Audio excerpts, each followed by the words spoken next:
আসসালামু আলাইকুম বন্ধুরা, আশা করি সবাই ভালো আছেন। আমি আল্লাহর রহমতে খুব ভালো আছি। তো দুঃখজনকভাবে বলতে হচ্ছে, বেজিতে আমার বাচ্চা পরপর 4 দিন নষ্ট করলো। তো 4 দিনে আমার 3 দিন ব্রয়লারের বাচ্চা নষ্ট করছে, আর একদিন ককের বাচ্চা নষ্ট করলো। তো ব্রয়লারের বাচ্চা 3 দিনে আমার 250টা 252টার মতো মারছে। একদিন মারছিল 44টা, আর একদিনে 56টার মতো, আর একদিনে 152টা।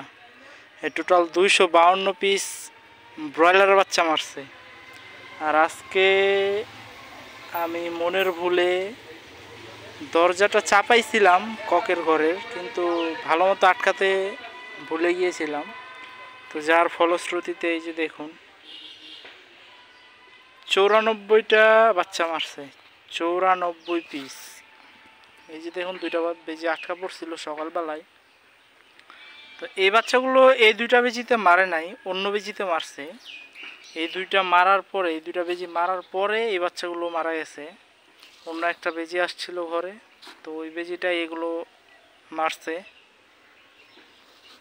তো আমার এখানে লেয়ারের বাচ্চা ছিল অনেকগুলা, মোটামুটি 50% লেয়ারের বাচ্চা আর 50% ককের বাচ্চা।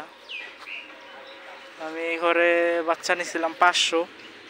এই যে ঘরের যে দরজাটা, এই দরজাটা আমি নিচ দিয়ে একটু লুজ ছিল, নিচ দিয়ে সবসময় আটকায় যায়। আজকে সকালে নাস্তা করতে যাওয়ার সময় আটকাইতে ভুলে গেছিলাম গা। তো ওই ভুলে যাওয়ার কারণে আমার এই সমস্যাটা হয়েছে। নাস্তা করার পরে এসে দেখি 94 পিস বাচ্চা গোনা দিলাম, মারা পড়ছে। তো যাই হোক, এখনও 400-র মতো আছে। ইনশাল্লাহ এগুলো নিয়ে আগাচ্ছি, দেখি কতদূর কি হয়। তো এই যে এখানে ফাঁদ পেতে রাখছি খাঁচা দিয়ে, পাখির খাঁচা। আমি এই পাখির খাঁচা দিয়েই বেজে ধরছি।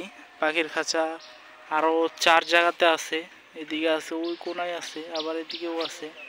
তো সব জায়গায় আমি ফাঁদ পাইতে রাখছি। বাকি যে 2-1টা বেজি আছে এগুলো ধরে ফেলবো ইনশাআল্লাহ। তারপরে বেজি মুক্ত খামার, আমি আর কি মুরগিকে ছেড়ে পালবো কিন্তু বেজিকে আটকে রাখবো, এই সিস্টেমে করতে চাচ্ছি। মানে বেজি মুক্ত এলাকা রাখতে হবে, নাহলে বেজির যে অত্যাচার, এই অত্যাচার থেকে রেহাই পাওয়া যাবে না। তা আমি বেজি মুক্ত এলাকা তৈরি করার জন্য এই যে জায়গায় জায়গায় ফাঁদ পেতে রাখছি। যতগুলো বেজি আছে সবগুলোকে ধরবো ইনশাআল্লাহ। এখানে ফাঁদ আছে, ওই পাশেও ফাঁদ আছে। তো মোটামুটি 5 জায়গায় ফাঁদ পাতা আছে। এবার দেখি বেজি কোথায় পালায়। তো যাই হোক, আজকের ভিডিওটা এ পর্যন্ত। সবাই ভালো থাকবেন, সুস্থ থাকবেন। আল্লাহ হাফেজ। আসসালামু আলাইকুম ওয়া রাহমাতুল্লাহি ওয়া বারাকাতুহু।